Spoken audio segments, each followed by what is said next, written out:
Hora de a gente falar de esporte, Grêmio Internacional, Juventude, Olimpíadas também, tudo isso agora no Balanço Geral, no Balanço na Rede. E o Felipe volta quando, gente? Felipe Bueno, mas que férias são essas?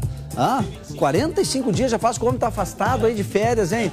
Grande, Felipe, aproveita, meu amigo, daqui a pouco ele tá de volta. E com o time reserva, o Grêmio venceu o Atlético Paranaense por 2-0 pelo Brasileirão, hein? Foi bem o tricolor de novo, hein? Ganhou do Atlético Paranaense. Vamos dar uma olhada como foi esse jogo? Balança! O primeiro gol do Grêmio saiu aos 17 minutos do primeiro tempo. Edenilson cobrou falta e o goleiro defendeu. No rebote, Gustavo Martins precisou cabecear 2 vezes para abrir o placar. O tricolor ampliou o marcador 3 minutos depois. O goleiro adversário dominou mal na pequena área e foi desarmado por Monsalve, que empurrou para o gol.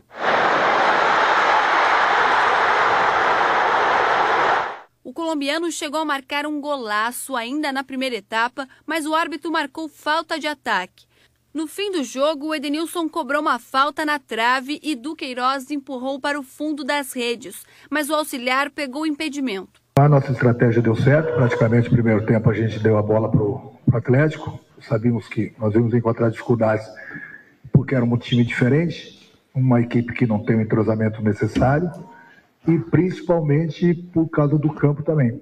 Então nós sabíamos que o Atlético ia vir para cima, ia deixar os espaços, nós damos a bola para o Atlético no início do jogo. Conseguimos fazer 2 gols, isso dá uma tranquilidade a mais para a nossa equipe.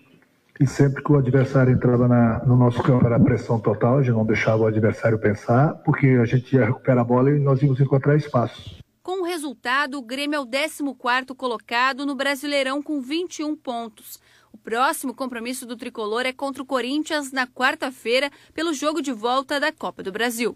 O Grêmio nunca deixou nenhuma competição de lado. Muitas vezes vocês veem assim uma equipe totalmente diferente, uma equipe alternativa. Mas é justamente por isso, para que nenhum jogador sofra algum tipo de lesão. O Grêmio não entra nas competições para somente entrar por entrar.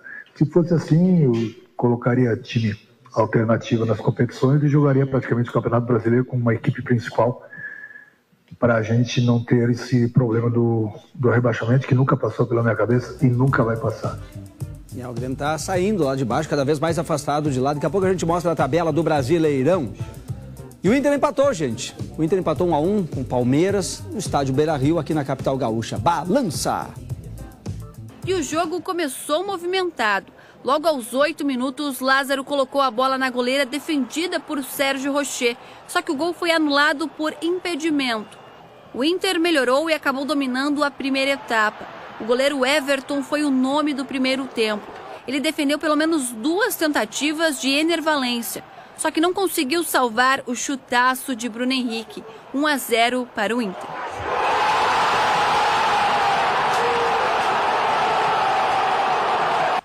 No final da primeira etapa, mais um milagre de Everton. Wesley chutou no contrapé do goleiro e ele conseguiu se recuperar para evitar o gol. Que até com 90% da totalidade do jogo a gente teve com um emocional forte e em cima do adversário, né, produzindo um grande número de oportunidades. Na segunda etapa, o Palmeiras voltou melhor e obrigou o goleiro Sérgio Rocher a trabalhar. Com um time veloz na frente, o Inter assustava nos contra-ataques, mas desperdiçava as chances. O Palmeiras seguia melhor.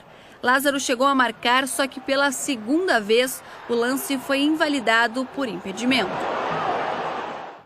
Fizemos 3 golos, só um é que foi validado e parabéns ao nosso adversário. Acho que fez um belíssimo golo fora da área, sem hipótese. Eu disse isso à minha equipa, quando um jogador tem a coragem e a audácia de arriscar um remate daqueles e fazer um golo daqueles. O gol de empate do Verdão saiu no final da partida.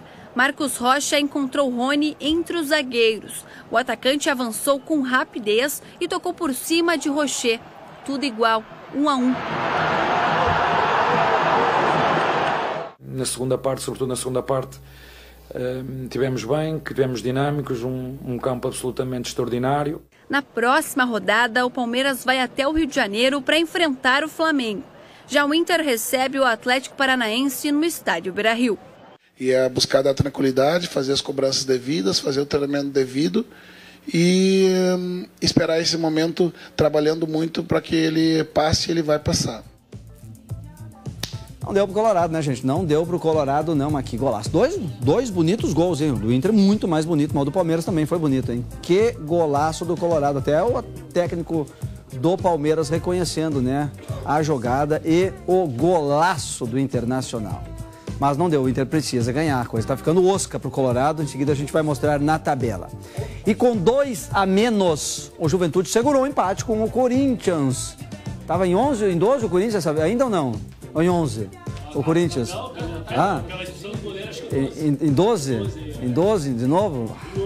Foi lá em São Paulo o jogo. O time da Serra fica distante da zona de rebaixamento já. E o Timão esse entrou para a zona da degola. Balança. E o Juventude abriu o placar logo aos 3 minutos de jogo. Jadson cruzou rasteiro e Alan Ruschel colocou a bola na rede. Precisando dos 3 pontos, o Corinthians foi para cima. Giovani arriscou de longe e colocou a bola na trave. Em um jogo de lá e cá, Eric perdeu essa chance cara a cara com Hugo Souza. No final do primeiro tempo, um erro do goleiro do Juventude mudou totalmente o jogo. Gabriel tentou sair jogando e deixou a bola nos pés de Giovani. Para evitar o gol, fez uma falta e foi expulso. Com 1 a mais, o Corinthians conseguiu o empate logo aos 3 minutos da segunda etapa. Fagner cruzou na cabeça de Pedro Henrique. Com um leve desvio, ele venceu o goleiro Matheus Klaus, tudo igual na Neoquímica Arena. Aos 11 minutos da segunda etapa, Alan Ruschel derrubou Fagner na intermediária. O veterano corintiano puxava um contra-ataque. Como o lateral do Juventude já tinha amarelo, o árbitro expulsou o jogador. Você pega as circunstâncias do jogo, a gente teve um gol, uma chance clara, a gente queria sair daqui com a vitória, mas você jogar com 2 jogadores a menos contra o Corinthians e Itaquera e levar um ponto, então esse ponto é importantíssimo. Lembrando que nós jogamos contra eles, né, um adversário direto dentro da tabela, seguramos eles atrás da gente e conseguimos pontuar. Falta o gol. Nos falta el gol, creo que tuvimos un par de situaciones no muy claras, pero generamos bastante fútbol, pusimos bastante gente en ataque, pero el grupo no pudo resolverlo, que eso nos está pasando no este partido, sino anteriormente. Mesmo com 2 a mais, o Corinthians não conseguiu marcar o segundo. Placar final 1 a 1. E o nosso time foi muito, muito guerreiro. Com 2 a menos, conseguimos em 2 linhas de 4 ali marcar bem. Acabou o jogo, os jogadores todos exaustos, todos caídos no chão. Jogamos a 200%. E com certeza, se a entrega for assim, os demais jogos a gente vai ter coisas boas. E seguir trabalhando, seguir recuperando, porque son compromisos uno atrás de otro, entonces hay que asumirlo. El miércoles tem otra final mais e a seguir lutando como sempre. Tá feia a coisa pro Corinthians, né? É o time do Gamon, né? O Corinthians. Gamon, tá feia a coisa pro teu time aí, hein? Coloca na tela aí a tabela do Brasileirão. Vamos dar uma olhada na tabela. Isso, olha ali, gente. Botafogo líder, 43 pontos. Segundo Flamengo, Palmeiras e Fortaleza completam o G4. Cruzeiro e São Paulo estariam indo para pré-Libertadores. Juventude é o melhor gaúcho na competição. O time da Serra está na 13ª posição. O Grêmio vem logo em seguida, 14ª. Inter está na porta da zona de rebaixamento, hein, Colorado? Barbaridade. Hoje cairiam para a Série B Fluminense, Corinthians, Cuiabá e Atlético Goianiense. Fluminense, Corinthians, 2 grandes do futebol brasileiro, hein? Mais Cuiabá e Atlético Goianiense. Que coisa, hein? Complicado. E o Internacional é na 16ª posição, mas tá com quantos jogos a menos o Inter? Hein? 5 jogos a menos, acho que é, né? Ah, dá para sair, né? Só que 5 jogos a menos com a retrospectiva que a gente tá vendo agora, não ganha nunca, né? É até assustador jogar mais 5 assim nessa fase que tá o Colorado, hein? O Grêmio se distanciando e o Inter se aproximando ali da tabela, da parte de baixo da tabela. Mas dá tempo, né? 5 jogos a menos. Vamos lá, Colorado, vamos levantar a Juventude, Grêmio Internacional. Vamos pra frente, passar pro outro lado da tabela lá, que a torcida toda fica mais confortável, hein? E é pouco pra torcida. Nós precisamos ter times brigando aqui, no mínimo, para Libertadores da América, né? No mínimo, no mínimo. Amanhã tem mais Balanço na Rede. Ah, não, parei, segura aí. Segura aí. Daqui a pouquinho. eu digo isso de novo. Vamos falar da família de um torcedor que ajudou a construir o estádio Beira-Rio e reencontrou uma lembrança histórica. Trata-se de uma cadeira perpétua que foi retirada na época da reforma do estádio, agora em 2012. Depois disso foi doada, acabou parando num ferro velho, gente. Uma história muito interessante. Coloca na tela, balança! E é dia de jogo no Beira-Rio, Casa do Colorado. E quem adentra pelos portões talvez não tenha parado para pensar na história que existe por trás de cada tijolo que um dia colocou esse estádio de pé. É preciso voltar no tempo, recuperar memórias que envolvem muita paixão. Memórias que por muito pouco não se perderam num ferro velho.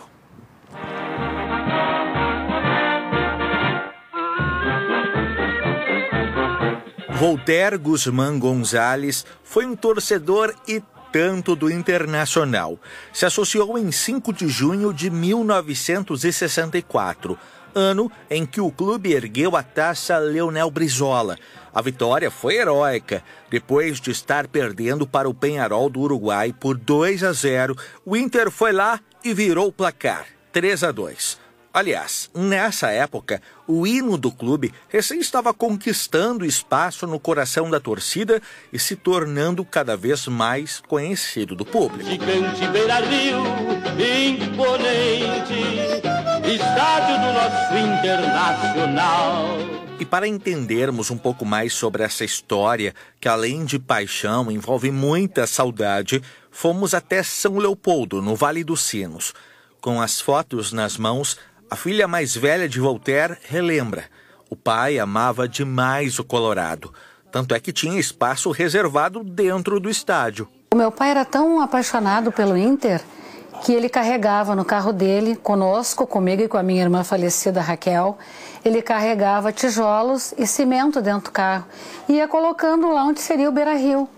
E eu, pequena, fui acompanhando toda a construção ali do Beira-Rio e eu achava incrível que como é que poderia ter uma parede, uma arquibancada dentro do rio. Me transporta e me lembra, assim, me recorda todos os jogos, todos os shows que eu fui no Inter, no Gigantinho, através do meu pai, né?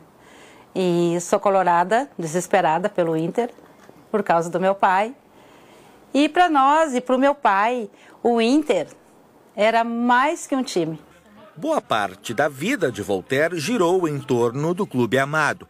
Conhecido como Dr. Voltaire, foi conselheiro do clube e médico do elenco campeão nacional de futsal em 1980. O gigante que a torcida alvirrubra viu se erguer pedra por pedra entre 1959 e 69, passou por uma reforma para a Copa do Mundo de 2014. E a cadeira perpétua, que carregava o nome do Dr. Voltaire, acabou sendo retirada. Quando o Beira-Rio disponibilizou as cadeiras, né, para os familiares ou para os sócios mesmos remidos buscarem, o meu avô já era muito velhinho e provavelmente devem ter enviado um e-mail para ele falando, né, da disponibilidade da cadeira. E a gente não viu na época. E até depois, quando ele viu que as cadeiras estavam sendo doadas, ele botou as mãos na cabeça e disse, ai, minha filha, agora? Eu disse, ai, vô, já passou, agora não tem mais o que fazer, né? Pois depois de um bom tempo, não é que a família esbarrou na tal cadeira perpétua, só que havia um impeditivo. Foi através do pai do meu genro, que ele era um homem, assim, maravilhoso. Ele desbravava, assim, ferro velhos em busca de coisas sentimentais. E, de repente, ele se deparou com a cadeira do meu pai e ele disse, para aí, essa cadeira é do vô da minha nora? Aconteceu repentinamente em uma dessas andanças aí pelos ferro velhos, que ele sempre gostava de reciclar, de aproveitar. Ele se deparou com a cadeira do Inter, ele perguntou, essa cadeira aqui é do Beira-Rio? E ele olhou, assim, muito próximo, fez a leitura e estava o nome do vô, o nome do Voltaire Guzmán González. E ele falou, essa cadeira aqui é do avô da minha esposa. Qual o valor? E aí, o que foi falado? Que não tinha preço, que não estava à venda. Em 2021, Voltaire faleceu aos 91 anos de idade. O dono do ferro velho também, e a cadeira passou a pertencer ao filho dele. Em fevereiro deste ano, a família decidiu voltar ao local para mais uma conversa. E aí o rapaz disse, o meu pai é falecido, era colorado, doente também, né? A cadeira está aqui. E aí o meu genro perguntou, quanto custa? E ele disse, não, eu vou dar de presente para vocês. Ele se emocionou muito e ele falou, não vou te vender. Não estava à venda, não tinha valor, mas eu vou doar para vocês, porque essa cadeira ela vai voltar para onde ela deveria estar. Foi como achar uma agulha no palheiro, só que contando com uma série de fatores que fizeram com que ela ainda estivesse ali, porque provavelmente agora ela poderia estar virando parafuso, prego, enfim, como todas as outras, né? Com a cadeira em mãos, os familiares decidiram encaminhá-la para uma restauração. Ela ficou pronta recentemente. E para marcar a volta desse verdadeiro patrimônio histórico e afetivo para casa, filhos, netos e bisnetos resolveram unir a família para um churrasco em homenagem a Walter Guzmán González, um colorado que deixou um legado de amor e dedicação ao Clube do Coração. E é uma memória que a gente tem que guardar para todas as gerações, porque assim como foi com o Inter, pode ser com o Grêmio. E são memórias afetivas que os nossos filhos, os nossos netos, bisnetos levarão para sempre. É muito gratificante saber de tudo que ele fez, né? Que ele ajudou a construir, levava os tijolos no carro dele para levar para o Beira-Rio, para ajudar com toda a história. Ele sempre foi um colorado muito fanático, assim, sempre viveu pelo Inter. E, tipo, querendo ou não, eu sou muito colorada, por mais que eu seja gremista. Viva o Guzmán! Viva o Guzmán!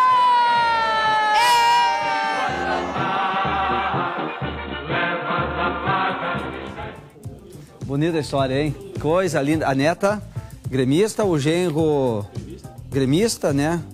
O genro da neta, né? Gremista também, né? Família toda dividida. É assim que a gente aqui no Rio Grande do Sul vive, né? Somos gremistas, somos colorados, né? Os nossos times estão aí, a gente torce para um, para outro, mas o carinho da família, né? E o respeito mútuo pela história, né? Sensacional, maravilhosa história. Parabéns, família! Parabéns!